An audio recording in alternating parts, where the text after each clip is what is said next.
সত্যি মেয়েদের জীবন এমন কেন? তারা তাদের শ্বশুর বাড়ি থেকে যখন বাবার বাড়িতে বেড়াতে আসে এতই টায়ার্ড থাকে, মনে হয় যে তারা যুদ্ধক্ষেত্র থেকে মাত্র ফিরে আসছে। নাওয়া খাওয়া বা ছেলেমেয়ের দেখাশোনা কোনো কিছুর দিকে খেয়াল থাকে না। শুধু ইচ্ছে করে খাবে, ঘুমাবে আর ঘুরবে।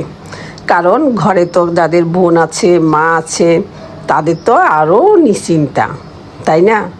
অথচ এই সুযোগে যদি 100 ভাগের 1 ভাগকেও যদি শ্বশুরবাড়িতে পেত, তাহলে প্রত্যেকটা মেয়েরই সংসারে অশান্তি থাকতো না। অথচ একটা মেয়ে শ্বশুরবাড়িতে কিন্তু সকাল ভোর থেকে রাত্রি পর্যন্ত সবার মন রক্ষা করতে হয়। কার কী পছন্দ, কে কী খাবে, কার জন্য কীভাবে রান্না করবে, শ্বশুরের একরকম, শাশুড়ির একরকম। যদি একটা ননদ থাকে, কাল ননদি বলে যে, তাহলে তো খবরে আছে। অথচ তার বিনিময়ে সে কী পায়? অনেক বৌমারা আছে কিছুই পায় না, না পায় ভালোবাসা, না পায় সম্মান, না পায় সুনাম। এত কিছু করার পরও যদি একটা কিছু ভুল হয়, সেটা দেখা গেছে পাশের বাড়ির কেউ আসুক বা আত্মীয় স্বজন আসুক, ওনাদের সামনে বোমাটাকে খারাপ করবে। আমাদের আসলে এই অভ্যাসগুলো না কখনো অনেকের আছে পরিবর্তনই হবে না। তবে সবাই না মাফ করবেন, হাতে গোনা কিছু কিছু পরিবার আছে বৌমাকে সত্যি অনেক ভালোবাসে। অন্যদিকে যদি বোনের ছেলেমেয়ের জন্মদিনটা পড়ে, নানি, খালা, মামা মিলে সেই জন্মদিনটা ছোট হোক বড় হোক, সেই দিনটা স্মরণ করবে। অথচ এই জন্মদিনটা যদি শ্বশুর বাড়িতে পড়ে, অনেক ফুফু আছে, চাচা আছে, ওদের খেয়ালে নেই। গিফট দেওয়া তো দূরের কথা, একটু যে দোয়া করবে, শুভেচ্ছা জানাবে, সেটাও মনে হয় যে ভুলে যায়। অথচ দেখেন জীবনের অধিকাংশ সময়ে কিন্তু শ্বশুর বাড়িতে পার করে দেয়, শ্বশুর শাশুড়ির খেজমত করা নিয়ে ব্যস্ত থাকে। অনেকের আছে দেখা গেছে হাজব্যান্ড থেকেও দুঃখ পায়। এই যে সারাদিন মেয়েটা এত কাজ করে সংসারে, হাজব্যান্ডও একটু সন্ধ্যার পরে যখন বাসায় ফিরে জিজ্ঞেস করে না। আবার অন্যদিকে যাদের ছোট বাচ্চা আছে, এই যে শীতের দিন শুরু, সারা রাত কিন্তু একটা মা আধা ঘন্টাও ডিপলি ঘুমাতে পারে না। বারবার শুধু তার ঘুম ভাঙে যে তার আদরের সন্তান কি কম্বল থেকে বের হয়ে গেল কিনা। কারণ ঠান্ডা লাগলে সবার থেকে বেশি কষ্ট করবে মা। তাই সারা রাত এইরকম নির্ঘুম থেকেও সকাল ভোরে উঠে যদি সময় মতন যদি শ্বশুর শাশুড়িকে নাস্তা দিতে না পারে, বা অফিসে যাওয়ার সময় যদি হাজব্যান্ডের নাস্তাটা রেডি করতে না পারে, তাও কিন্তু সবার কথা শুনতে হয়। এবার বলি আমার মায়ের কথা। আমার মা দেখেন কি পাগলামিটা করে। নিজেরা তো এবার তাল নিতে পারে নাই, অন্য কেউ ওনাকে খেতে দিছে, ওইখান থেকে আমার জন্য একটু ফ্রিজে রেখে দিছে। কারণ তাল আমি পছন্দ করি, আমি আসবো যখন শুনছে তখন রেখে দিছে। আজকে সেটার মধ্যে আবার সুন্দর করে নারিকেল, দুধ সব কিছু দিয়ে চিড়া ভেজে আমাকে সকালে খেতে দিছে। বাবার বাড়িতে কিন্তু এই যে খেয়াল করাটা ছেলে মেয়েদের, এই খেয়ালটা কিন্তু শ্বশুর বাড়িতে পায় না। তাই যেই মেয়েগুলো বাবার বাড়িতে বেড়াতে আসে, যাদের মা আছে তাদের তো ভাগ্য ভালো, যাদের মা নেই, ভাইয়ের বোরাও যেন একটু খেয়াল রাখেন। কারণ ভাইয়ের বোদের একটু খেয়াল রাখতে হবে, ভাইদের একটু খেয়াল রাখতে হবে, ভাইদেরও বোনের পছন্দের খাবারগুলো এনে খাওয়াতে হবে। কারণ আপনার বোনের কিন্তু শ্বশুরবাড়িতে দেখা গেছে অনেক শ্বশুরবাড়িতে কি পছন্দ কি অপছন্দ এগুলার কোনো সুযোগ থাকে না। কারণ যাদের ভাগ্য খারাপ তাদের কিন্তু সব দিক দিয়ে খারাপ হয়। তাই যখনই আপনার বাবার বাড়িতে বেড়াতে আসবে, আপনার বোনের জন্য একটু মন মতন বাজার করবেন, মন মতন খাওয়াবেন। ভাবিদেরকেও বলছি একটু ননদকে বিশ্রাম দিতে দিবেন। ননদ 2-4 দিন থেকে চলে যাবে, হয়তো বা কেউ আছে কোনো কারণবশত দীর্ঘদিন থাকে, তাও কিন্তু এটা মেনে নিতে হবে।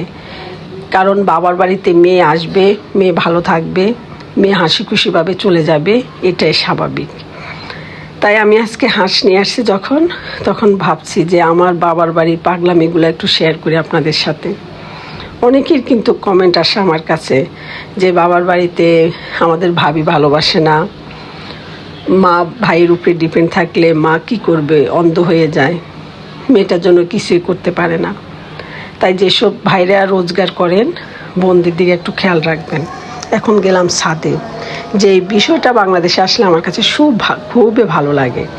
আমরা আজকে আম্মুকে কয়েকটা গাছ লাগিয়ে দিলাম, আর এখন মাগরিবের আজান দিচ্ছে, তাই একটু আজানটা মন দিয়ে শুনলাম, কারণ ইতালিতে এগুলা অনেক মিস করি। ইতালিতে আমরা আজানটা শুনতে পাই না।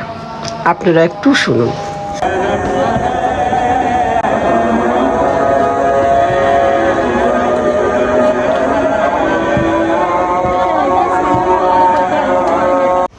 ইতালিতে আমার ইচ্ছে করলো আমি আমার মাকে মন মতন কিছুই করতে পারি না, খাওয়াতে পারি না, তাই ভাবলাম আজকে একটু ইলিশ মাছ অর্ডার করব। আমার মা ইলিশ মাছের ডিম পছন্দ করে।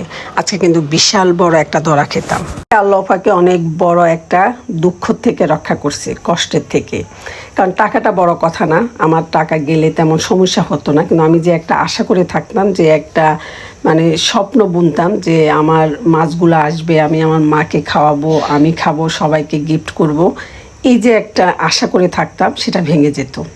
আমি ইলিশ মাছ কিনবো আমার মায়ের জন্য, বিভিন্ন পেজ ঘাটাঘাটি করছি, তখন আমার কাছে ইলশে মাছ এইখান থেকে একটা ইনবক্স আসে যে ওনারা বিশাল বড় একটা অফার দিচ্ছে, 50% ডিসকাউন্ট দিচ্ছে ইলিশ মাছের উপরে, ইলিশ মাছের ডিমের উপরে এবং চিংড়ি মাছের উপরে। তো ইলিশ মাছের ডিম 6 কেজি মাত্র 1300 টাকা। এই দামটা দেখে আমার একটু সন্দেহ লাগলো, আর মাছের দামটাও মানে অকাল্পনিক, যেটা মানে সম্ভবে না, খুবই কম দামে দিচ্ছে ওনারা 50%। তখন আমি আমার কাছে আবার ইলশে মাছের আরেকটা নাম্বার আছে, আরেকটা পেজে, ওনার কাছে আমি এই লিস্টটা পাঠাই যে আপনারা কি 50% ডিসকাউন্ট দিচ্ছেন।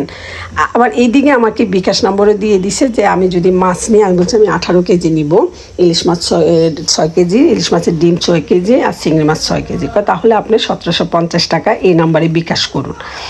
তখন আমি ওনাদের সাথে যোগাযোগ করছিলাম, ওনারা বলে কোনো মতে সম্ভব না, ইলিশ মাছের দাম এবার প্রচুর বেশি, এটা হলো একটা ফেক আইডি খুলে আমাদের নামে আপনার কাছ থেকে প্রতারণা করবে, হয়তো আপনি যদি টাকাটা বিকাশ করেন অ্যাডভান্সের যে টাকাটা, এরপরে এই নাম্বারটা আপনার খুঁজে পাবেন না।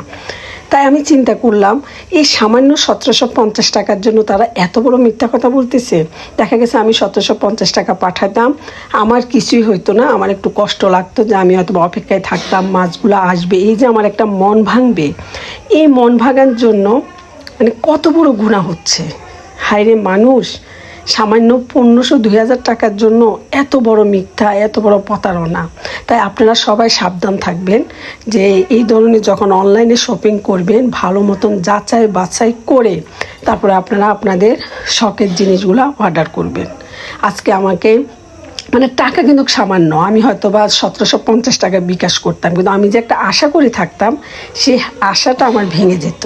বা একটা আমি মানে বাংলাদেশে আসছি, এত বড় একটা ধোঁকা খাইছি, আমার বাংলাদেশের লোকদের প্রতি একটা বিরক্ত এসে যেত। যাক, শুকরিয়া আল্লাহ পাকের কাছে। তাই আমি আপনাদের সাথে ভিডিওটা শেয়ার করতে বাধ্য হলাম। আপনারা একটু প্লিজ শেয়ার করে আমার মতন যারা সহজ সরল বোকা মানুষ আছেন তাদেরকে একটু এসব প্রতারণার হাত থেকে রক্ষা করার জন্য সহায়তা করবেন। ভালো থাকবেন।